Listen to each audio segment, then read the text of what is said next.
Department of Justice is suing the state of Texas over its abortion law, and more than 9 million residents in Texas and Louisiana are facing flood threats. Republican Bill McSwain has announced his candidacy for governor of Pennsylvania, and a new Apple update looks to address a spyware vulnerability. All this and more right here on WCTV.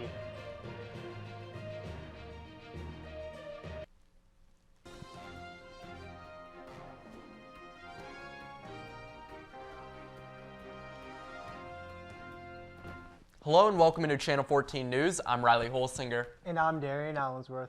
Waynesburg traveled back in time this past weekend to the 1950s at the annual 50s Fest and Car Cruise. Rachel Pellegrino has more on the story.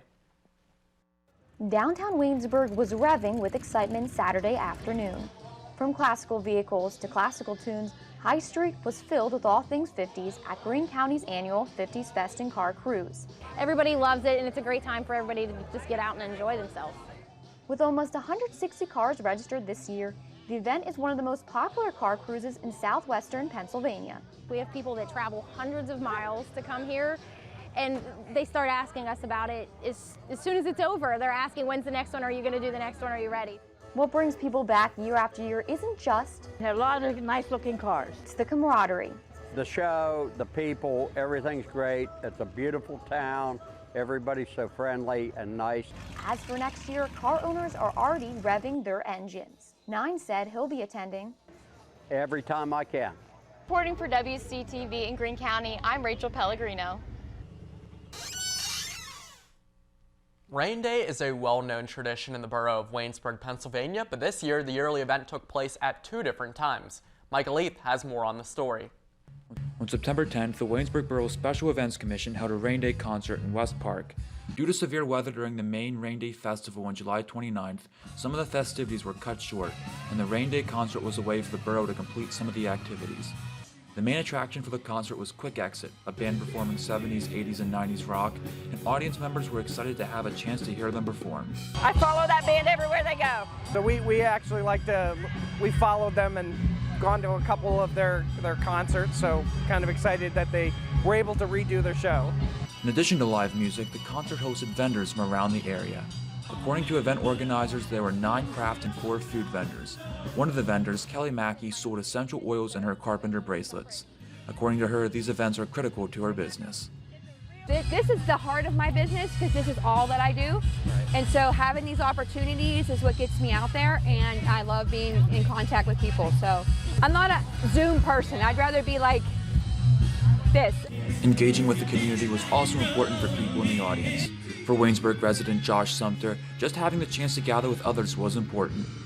So I live pretty close to the parks, and it's just exciting to see events in the parks, close to the library, close to campus, and to see the parks being used. There's live music, there's food, there's crafts, and it's exciting to just see people gathered here in Waynesburg. College students from Waynesburg University were also in attendance. According to junior nursing major Evo Sullivan, having events closer to campus allows students to build a connection to the community. I'm having a really great time today. It's important that the Waynesburg community holds these events so close to the college so that it's accessible to college kids to get out and do stuff in the community. For WCTV, I'm Micah Leith. Nearly 3 weeks ago, 29 cats were rescued from a Greene County home. Now, those cats are being treated and cared for by Teddy Bear Care. Rachel Pellegrino has more on the story. Animal Rescue Services are nursing back to health 29 cats found living in a filthy Greene County home. Humane Officer Robin Leith described the condition as, It was like one big huge litter box. I mean, that's the only way I can explain it. The cats, which suffered from numerous ailments including fleas as well as other infections, are slowly recovering thanks to care provided by Teddy Bear Care Animal Rescue Group. And we're still working on some of them. As far as they're still like in the step down from ICU, but they are coming along, they're doing better. Teddy Bear Care's volunteers are working around the clock to make sure these cats receive the care they've been lacking for so long. When we have something situated like this, we need volunteers. I mean, we're working with a very small crew. They're here pretty much almost 7 days a week. I mean, they're lucky if they're getting a day off. Despite the long hours, the volunteers continue to work hard because of the love of the animals.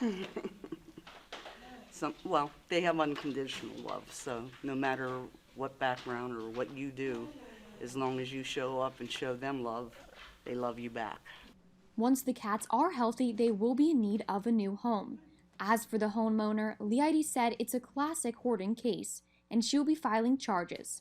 But until then, the cats cannot be placed in new homes. What I truly, truly want is for her to never own or have another animal, at all. And, I think that would do the community much better service, than trying to get, money that I don't know if she'd ever even be able to pay anything. In the meantime, Leith said they are in desperate need of donations and volunteers. Anyone looking to help should reach out to Teddy Bear Care. All I can do is beg for people to help us out. That's all I can do. This is Kendra, and I'm Rachel Pellegrino reporting for WCTV. That's all we have for Region News. When we come back, we'll have news from around the nation. You're watching WCTV, where we aim to bring you the best local coverage of what you care about most. Everything from local businesses to hometown sports and the latest weather. We're keeping up to date with what you need to know about issues that affect our campus and our community. We're telling the stories that matter, celebrating our past, our future, and our potential. So tune in for all the latest buzz right here on WCTV Channel 14, Waynesburg.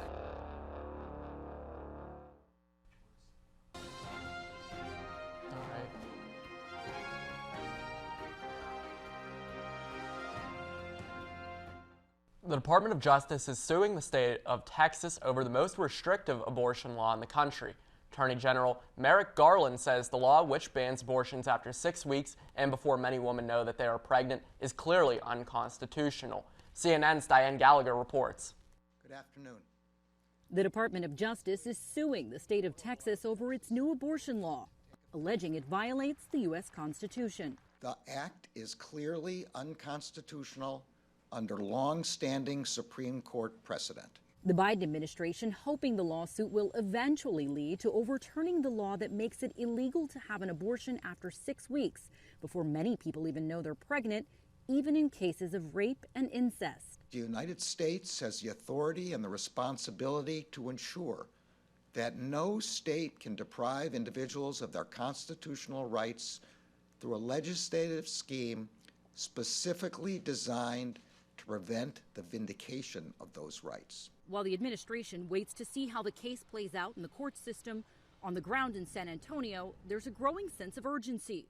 Michaela Montoya has been busy. The hard part, she says, is finding a way to help the surge in pregnant people reaching out to her organization in need of abortions that are no longer legal in the Lone Star State. We got at least double the request for assistance since SB 8 has passed. I mean, it's desperation. The U.S. Supreme Court declined to block the new law from going into effect. It's enforced not by state officials, but by private citizens, empowered to file civil suits with a minimum $10,000 payout against anyone who assists a pregnant person seeking an abortion in violation of the law, which could be doctors or any staff member at an abortion clinic.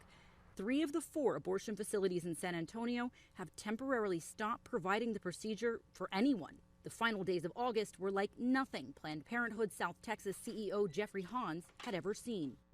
On the days that we provide abortion, which is not every day, but on those days we might see somewhere between 15 to 25 patients on that day to provide abortion care.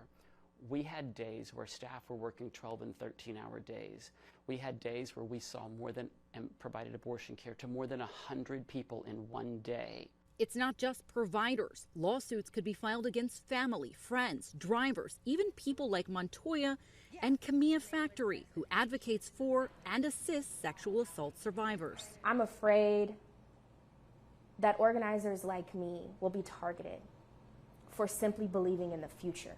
of the autonomy of our bodies and our minds and our spirits. The strategy right now seems to be getting people in need of an abortion out of state. Do you think you could get to Albuquerque? Do you want to be connected with an abortion provider in Denver? Some people are eager to hear that and make those plans, but many people are, this is just, the idea just seems insurmountable. And though anti-abortion activists outside Planned Parenthood are celebrating the law, claiming it will save lives, I am super excited. This is a great step. advocates tell CNN that unless the courts step in soon, they fear the opposite. The concern is that if they don't, and they are moved through desperation to do something with self-managed abortion, healthcare providers need to be ready that some of these women then may show up on their doorsteps needing emergency help. Is that a real fear you guys have? I think about it regularly.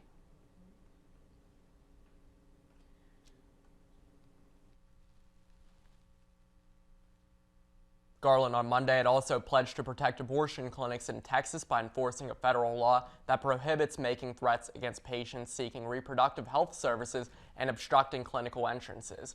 Governor Greg Abbott's office pledged to defend the law and called the DOJ lawsuit a distraction for the White House. More than 9 million people are facing flood threats in Texas and Louisiana as Tropical Storm Nicholas takes aim at the already hard-hit Gulf Coast, forecast to strike the coastline this evening. John Lorenk, the latest. I know it seems like we can't catch a break these days. Tropical Storm Nicholas, a slow-moving disaster, is taking aim at the U.S. Gulf Coast. In southeast Texas, gas tanks are filling up. Grocery store shelves are running empty, and school has been canceled in Houston Tuesday as people prepare for the storm to strike. Get to where you are going to be by 6 p.m. tonight and stay there.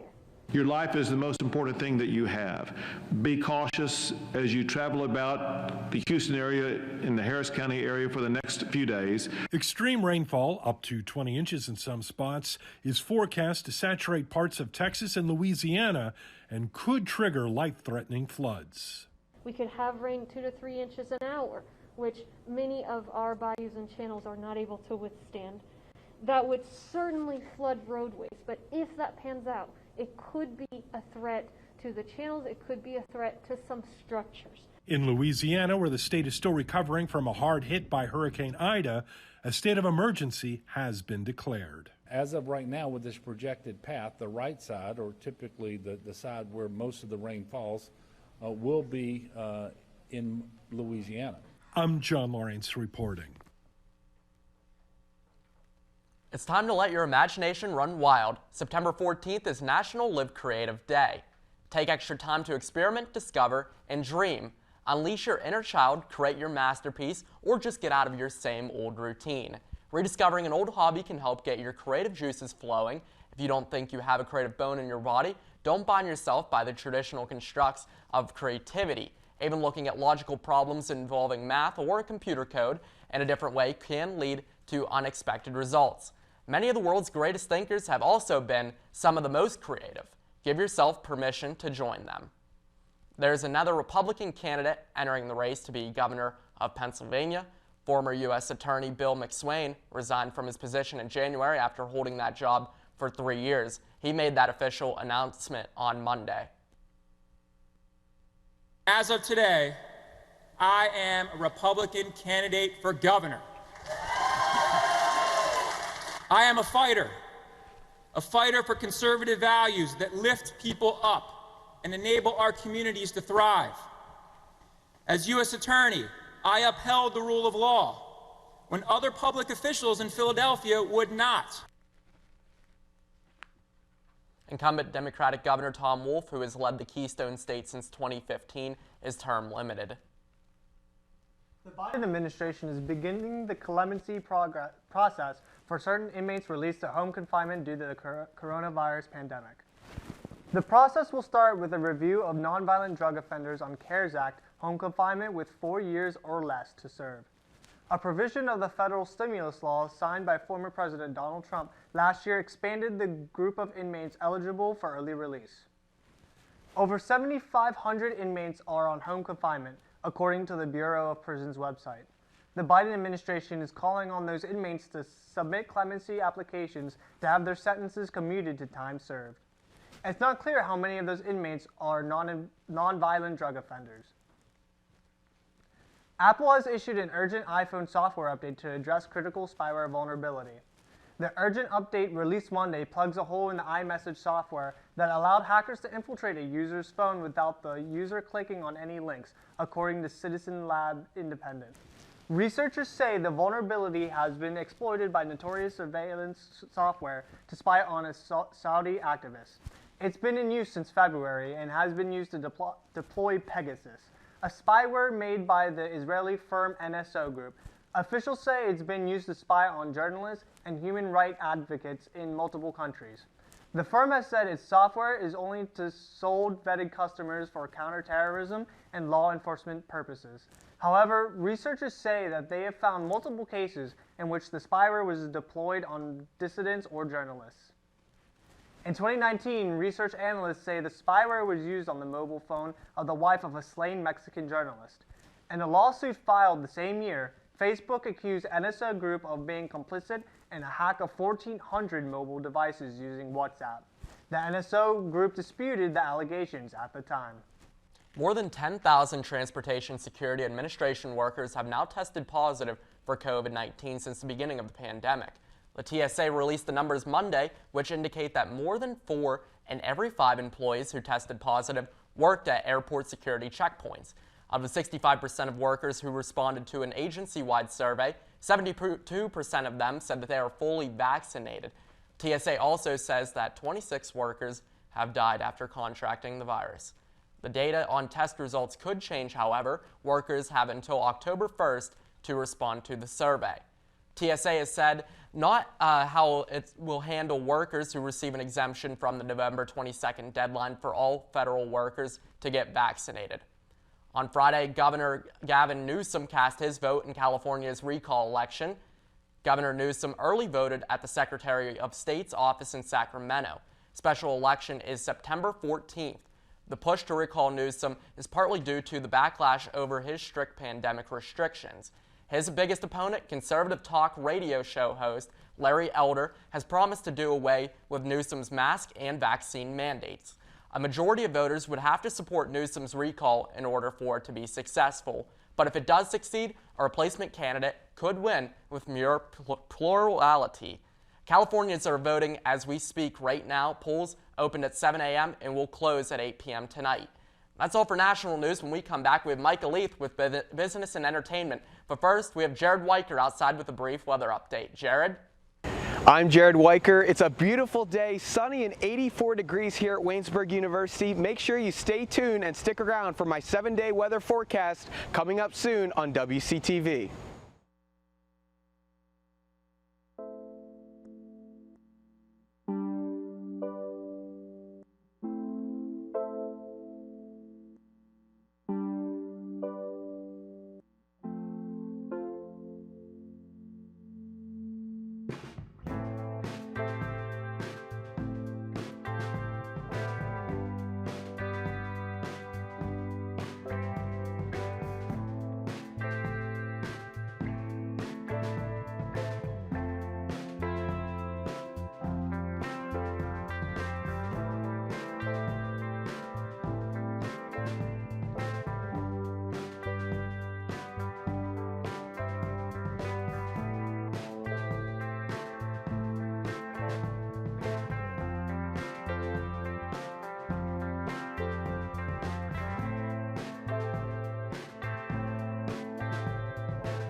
Hello, I'm Micah Leith here with your business and entertainment update.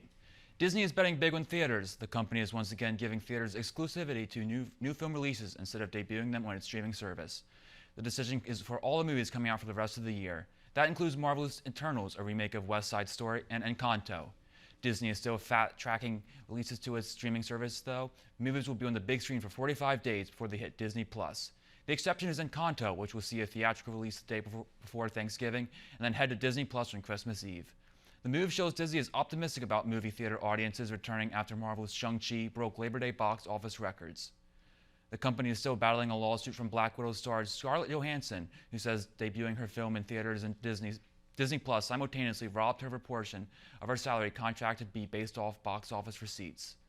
La Cheyenne Mountain Zoo in Colorado Springs has revealed the name of its new baby hippo. The staff voted to name the new arrival Omo. It's the name of a river in Africa, following the theme of the names of Omo's mother Zambezi and aunt Kasai. Omo is now 200 pounds at 9 weeks old. Zookeeper set up an extra special breakfast of carrots, oranges, and hay for Zambezi in the shape of her calf's new name. Amazon is joining a growing list of retailers offering education benefits to its employees. The online retailer is now offering to cover 100% of the cost of tuition as it battles for workers in a tight U.S. labor market. The economists say this is a new trend in retail, with more companies dangling the prospect of a free college education as a way to attract and retain much-needed hourly workers. Jen Sullivan has more in today's Consumer Watch. 1, 2, 3, Amazon! Free tuition delivered by Amazon. The e-commerce giant is joining a growing list of retailers offering educational benefits to its employees. I think that this is a positive approach. It's going to potentially attract stronger workers. Starting in January, Amazon says it will pay the full cost of college tuition, including books and fees for any of its 750,000 hourly U.S. employees wanting to pursue associate's or bachelor's degrees. They didn't graduate from college yet, but that is definitely one of my goals in the near future. The online retailer isn't the only U.S. company offering these types of perks. Amazon's competitors, like Walmart and Target, had previously announced similar programs. Last month, Target rolled out a program that covers the cost of undergrad degrees at select schools. And in July, Walmart announced it would pay 100% of college tuition for Walmart and Sam's Club's associates. They may end up just competing against each other for more and more benefits and wages for the same shrinking pool of workers. Amazon's announcement comes as retailers around the country face challenges hiring employees to staff stores and warehouses. Economists say dangling these types of perks is directly in response to the tight job market. They say it will help retain and attract more hourly employees. This is a way for them to compete without necessarily having to raise wages as much as they would. For today's Consumer Watch, I'm Jen Sullivan. Amazon's plan will also cover high school diploma programs, GEDs, and English as a second language certification for employees. Amazon employees who have been with the company for at least 90 days are eligible for the program. Employees must continue working part-time or full-time at Amazon while taking classes. Kirsten Dunst welcomes baby number 2, Cinderella's transformative appeal, and Beyonce and Jay-Z give back. Time for entertainment news. Here's Rick DeMiguela with the Hollywood Minute. Kirsten Dunst welcomes a new addition to the family. The actress revealed to the New York Times that she and Jesse Plemons had their second child, a son named James Robert. The couple, who got engaged in 2017, already have a 3-year-old son named Ennis. You can't wear that to the ball.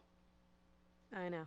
The power of the Fab G. More than 1 million U.S. households watched Cinderella on Amazon Prime over its debut weekend, according to Samba TV, reportedly making Amazon call it the biggest musical of 2021. Star Billy Porter says the film's theme of transformation is one that speaks to everyone. Art has the power to transform, and us being in this moment, in this transformative time, with this transformative story is important. Beyonce and Jay-Z give back. The superstar couple have partnered with jewelry brand Tiffany & Company on the Love Scholarship Program. Tiffany & Company has pledged $2 million in scholarship funding in the arts and creative fields at 5 historically black colleges and universities. In Hollywood, I'm Rick Damigella. That's all we have for business and entertainment. Coming up next, we have Caleb Yauger with your Waynesburg Sports Report.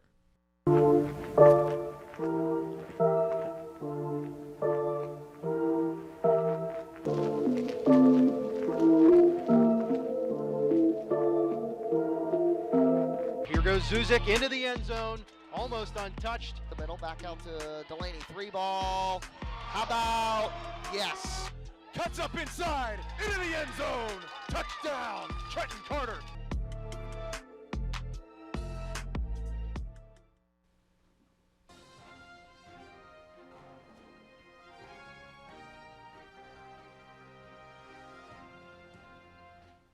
Hello there, I'm Caleb Yauger with your Waynesburg Sports Update.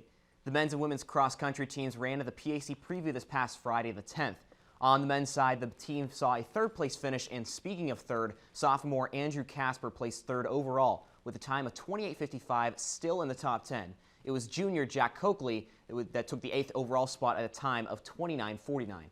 On the women's side, a second-place team finish was the result, and senior Gloria Reed took first overall at 25:29. And to give you a comparison, that was 1 minute and 47 seconds faster than the second-place finisher. In 6th, it was freshman Gabrielle Reef-Snyder, posting a time of 27:33. The next stop for both teams is the Dickinson Long-Short Invite, with the men starting at 10:30 a.m. and the women starting at 11:15 a.m. And the men's and women's soccer teams hosted La Roche University last week at John F. Wiley Stadium, with the women taking the field Tuesday and the men on Wednesday. And both teams had goals galore. The women shut out the Red Hawks 5-0, with goals coming from 5 different players: Megan Brisky, Brooklyn Loveland, Allie Hall, Emily Redmond, and Haley Johnson, who leads the team in goals for the season. The Yellow Jackets outshot the Red Hawks 24-13, and this put the team at 1-1 on the season.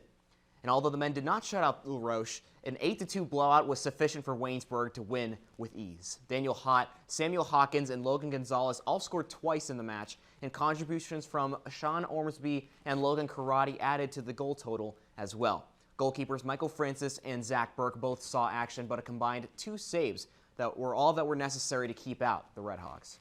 Both teams also played a doubleheader on Saturday at Mount Aloysius. Both scores resulted in 1-0 matches, but the women took the victory, and the men once again lost in overtime. Haley Frizzell would be the lone goal for the Yellow Jackets, and tomorrow both teams travel to New Concord, Ohio to take on the Fighting Muskies of Muskingum. The men start at 5, and the women start at 7.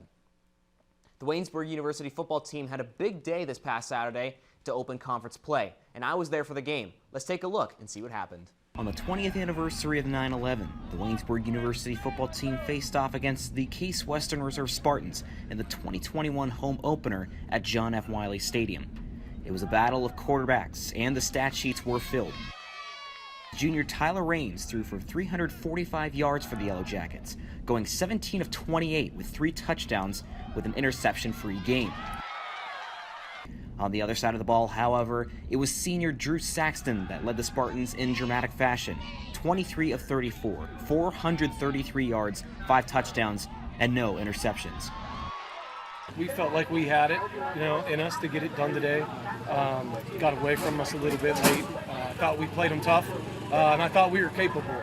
But the biggest story of the day, freshman Dakota Romantino, 9 catches for 260 yards, which is the second most reception yards in a game for Waynesburg history, only behind Don Herman back in 1968 with 328 yards.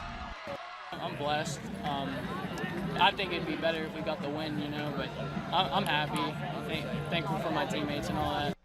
Junior Justin Flack tore it up on the ground, achieving 112 yards on 21 attempts with a touchdown of his own. In the end, the Spartans were too much for the Yellow Jackets, as Case Western dominated 66-33. On Saturday, September 18th, Waynesburg stays at home to host the Teal Tomcats at 1 o'clock. Caleb Yauger, Channel 14 Sports.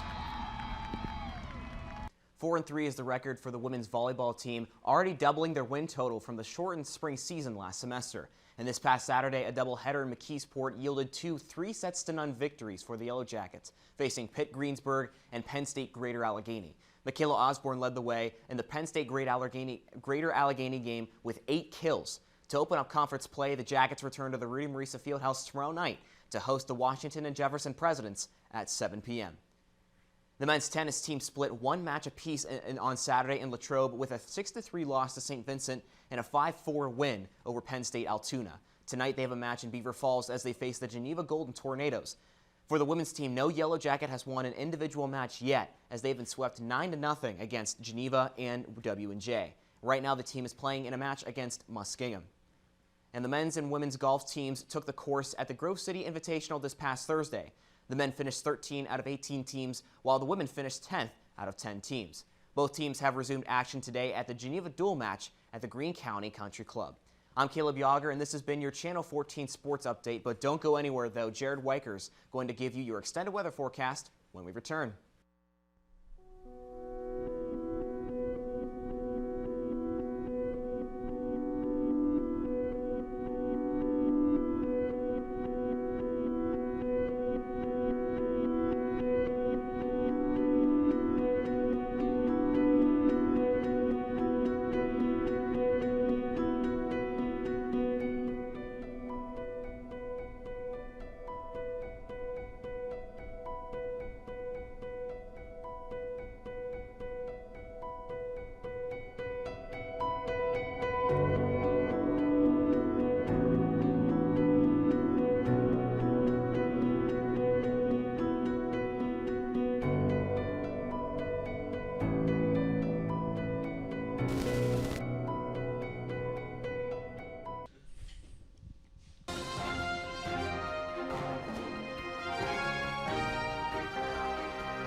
Hello, I'm Jared Wiker with your Channel 14 weather report.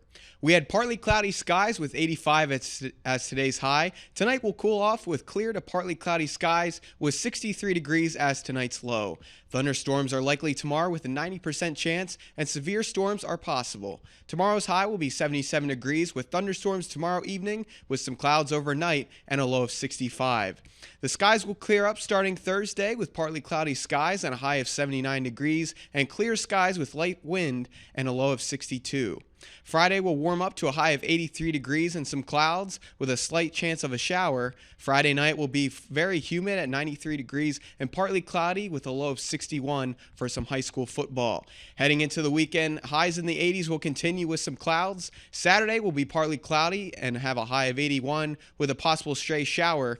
The low will be 63 degrees with a few clouds. Sunday will be sunny and warm up a bit with a high of 84 and light winds. Clear skies are expected Sunday night with a low of 62. Some clouds will return next Monday with partly cloudy skies and a high of 86. A few clouds will stick around Monday night with the low at 62 degrees. Next Tuesday will also be partly cloudy with a high of 82 and some light wind. The partly cloudy skies will give way to some showers later during the night with a low of 62 and a 30% rain. So Darrion, a few storms tomorrow with some clouds through the week and a clear, warmer weekend for some Waynesburg football. Thanks, Jared. This should be a good weekend for Waynesburg football. Yeah, the last time Waynesburg got a win was October 5th of 2019. Hopefully they'll be able to pick up a win this weekend. But thank you for tuning in to WCTV's newscast. Thank you from everyone working the production to myself, Riley Holsinger. We hope you have a great rest of your day.